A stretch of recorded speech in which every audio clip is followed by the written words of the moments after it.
Sir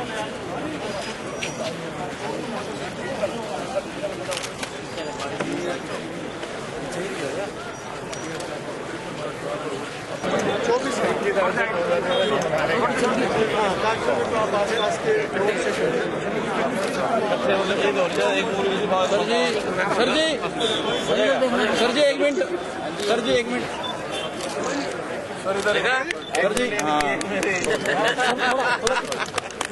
Bharat माता की जय, भारत माता की जय, भारतीय जनता पार्टी जिंदाबाद, भारतीय जनता पार्टी जिंदाबाद, भारत।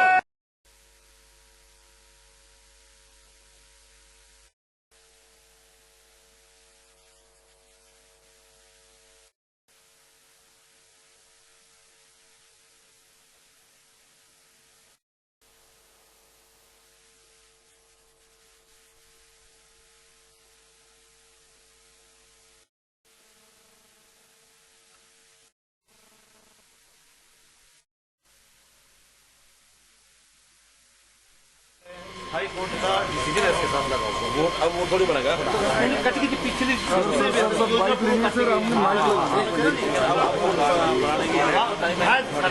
कर लेते हम असल में नया साल चढ़ा ना तो हमें मिले काफी देर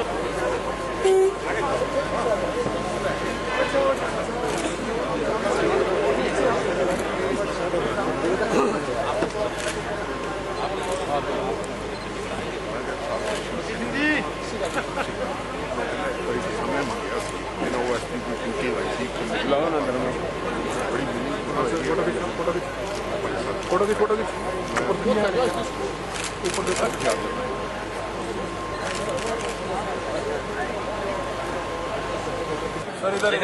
सर जी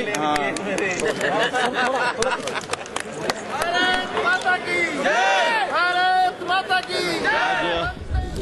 घरोंडा क्षेत्र में दर्जन भर गांव ऐसे थे जिनको मेन शहर के साथ कनेक्टिविटी में काफी कठिनाई थी, तो ये अंडरपास जो लगभग 6 करोड़ 40 लाख रुपए की कॉस्ट से ये तैयार हुआ है, आज इसका उद्घाटन किया है और मैं समझता हूँ इन सारे गांवों को बहुत लाभ होगा।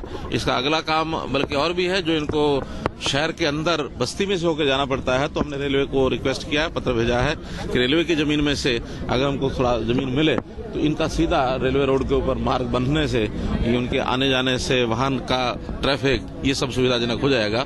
तो इसलिए एक बहुत बड़ा काम आज इस क्षेत्र के लिए। चुनावों से पहले सर घरोंडा वासियों को सब डिवीजन का प्रॉमिस किया था आपने, कि सरकार बनने के 6 महीने बाद सब डिवीजन बना दिया। हमारे कृषि मंत्री श्री ओम प्रकाश जी धनखड़ के नेतृत्व में एक कमेटी बनी है, वो सब कमेटी इन सब का अध्ययन कर रही है। पूरे हरियाणा के रीऑर्गेनाइजेशन का मामला, चाहे वो सब डिवीजन हैं, तहसीलें हैं, ब्लॉक्स हैं, इसकी एक रिपोर्ट तैयार करके वो सरकार को देंगे।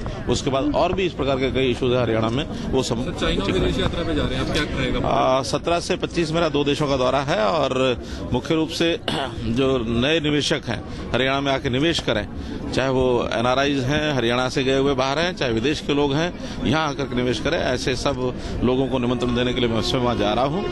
शिक्षा मंत्री गीता बुट्टल ने कहा है कि ये पंचायती चुनावों में जो एजुकेशन क्वालिफिकेशन की शर्त लगा दी गई है, तो क्या है कि फर्जी दस्तावेज प्रस्तुत किए जा रहे हैं, फर्जी एनओसी लगाई जा रही है। ऐसा कोई भी विषय आएगा हम संज्ञान लेंगे और सख्त कार्रवाई की जाएगी। वैसे ऐसा कोई केस हमारे पास अभी तक कोई शिकायत के रूप में नहीं आया है। मैं समझता हूँ ये उनकी एक जो आज तक वो काम नहीं कर पाए, उनके बौखलाहट है कि ये काम पहले से हो जाना चाहिए था, उनको इस प्रकार की बौखलाहट है, तो उसमें से ये स्टेटमेंट दे रहे हैं। पठानकोट की घटना पर कहना चाहेंगे कुछ? पठानकोट जो आतंकी पठानकोट का आतंकवादियों का जिस प्रकार का घिनौना करते हैं उसका मुकाबला हमारे नौजवानों ने किया है और जो शहीद हुए हैं उसमें मैं उनको बहुत ही अपनी ओर से श्रद्धांजलि व्यक्त करता हूँ। साथ से उन्होंने जो मुकाबला किया है वो तारीफ योग्य है। सुभाष बराला जी को दोबारा प्रदेशाध्यक्ष बनाया गया, क्या जी? बहुत अच्छे हमारे संघर्षशील युवा हमारे नेता हैं और पिछले जो उनका कार्यकाल था उन्होंने पार्टी को एक अच्छे ऊंचे स्तर पर पहुंचाया है। अगला सत्र और इस काम को सरकार और पार्टी के बीच में बेहतर तालमेल करते हुए जनता तक सरकार की उपलब्धियां पहुंचाने का काम पार्टी करेगी। ऐसा एक अच्छा सफल उनका पूरा होगा। चुनावों के दौरान लॉ एंड ऑर्डर किस तरह से मेंटेन रहेगा, किस तरह से अपने अधिकारियों को? लॉ एंड ऑर्डर की हमारी स्थिति बहुत अच्छी है। पिछले वर्षों की अपेक्षा पिछला जो 2015 का वर्ष तुलनात्मक जो हमने देखा है उसमें बहुत हमारी लॉ एंड ऑर्डर की पोजीशन में बहुत बड़ी अच्छा सुधार हुआ है, ऐसा आंकड़े बताते हैं। और आगे भी चुनाव के दिनों में भी चाहे इसके बाद भी हमने लॉ एंड ऑर्डर को ठीक रखने के लिए पुलिस अधिकारियों को निर्देश दिए। हरियाणा का जो यमुना से लगता इलाका काफी पिछड़ा हुआ माना जाता है, इसके विकास के लिए क्या योजना है? देखिए, घाड़ का क्षेत्र और खादर का क्षेत्र ये केवल यहीं इस इलाके में नहीं, पूरा क्षेत्र ही ऐसा है। लेकिन उसके विकास के लिए खास करके उनका जो भूमि कटाव की समस्याएं हैं या स्मगलिंग की समस्याएं हैं, पशुधन की स्मगलिंग होती है उत्तर प्रदेश की तरफ, फसलों का उजाड़ होता है, ऐसे कई विषय ध्यान में आए हैं, उनका सब कम ध्यान करेंगे। असल में नया साल चढ़ा ना, तो हमें मिले काफी देर हो गए थे। ये भरत मिलाप रहेगा ना जी? अब कब नहीं था आप बताओ। सर क्या कहेंगे जी, मुख्यमंत्री आज पहुंचे हैं आपके घर निवास स्थल पर, क्या कहना चाहेंगे? एक मिनट भाई। सर पैसा कुछ भी नहीं, तो देखो ऐसे है कि हमारी आपस में 1 जनवरी को बात हुई और हमने विश किया एक दूसरे को। मैंने कहा बहुत दिन हो गए मिले नहीं हम, तो बोले यार बोलो कब मिलना है? आप बताओ। कहते चलो 3 तारीख को खाना इकट्ठे खाते हैं। मैंने कहा बताओ कहाँ खाएं? बोले जहाँ आप कहो। मैं कहा चलो हमारा जो कार्य क्षेत्र है करनाल दोनों का, वहीं खाएंगे। सर करनाल में कहीं उद्घाटन हुए, मुख्यमंत्री आए, आप भी करनाल में मौजूद रहते रहे, लेकिन आप जाते नहीं थे वहाँ, तो ऐसे क्या नाराजगी थी जो आज दूर हुई? नहीं ऐसी बात नहीं है कोई। बहुत से ऐसे उद्घाटन हैं जिनके मैं उनके साथ गया हूँ, आज भी मैं उनके साथ ही था। और इससे पहले भी हमने अभी जैनियों के यहाँ एक फंक्शन था, वहाँ भी इकट्ठे हम दोनों थे। तो क्या है कि मुख्यमंत्री जी के बहुत फंक्शन होते हैं और हमारा पिछले 1.5 महीने से तो मैं सेशन में बिजी था, पार्लियामेंट सेशन चल रहा था।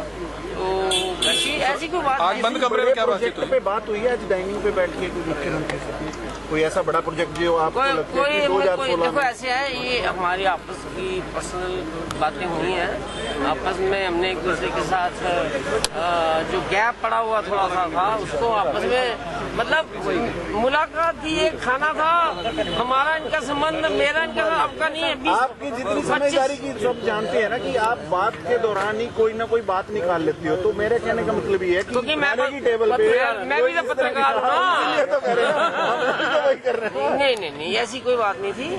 सिर्फ यही था कि हम वैसे तो हम एक दूसरे को 25-30 साल से जानते हैं और मतलब नया साल चढ़ा था, ऐसी कैजुअल बात हुई थी। कैजुअली हमने कहा चलो हम खाना खाएंगे। सर दोपहर भोज पे आज पहली बार आपके घर आए, क्या पकवान आपने खिलाए बना के, कुछ बताएंगे?